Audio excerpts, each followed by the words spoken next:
درانه کتونکو السلام علیکم.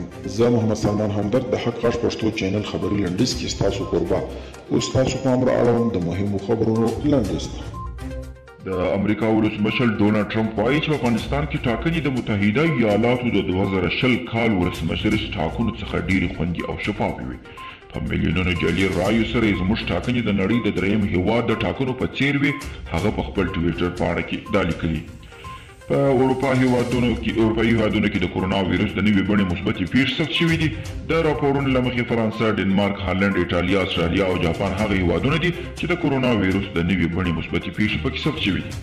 د کاناډا روغتیا وزارت منلي چې د کرونا ویروس نوې بڼې کاناډا ته هم سرایت کړی دی. دا په داسې حال کې دی چې پرون یو کس په فرانسه کې هم له همدې امله قرنطین شوی دی. د یادونې وړ ده چې د کرونا ویروس دا بڼه 80% په چټکۍ سره د خپرېدا په وړتیا لري. او د کندهار کروندګر وایي حکومت یې په نړیواله کچه د محصولاتو لپاره په بازار موندلو کې ناکام راغلی دی. د کندهار کروندګر وایي چې دوی د تریاکو د کرکیلې پر ځای د میوو او نورو ګټورو بوټو باغونه جوړ کړي دي، خو حکومت هیڅ پاملرنه نه ده ورته کړې.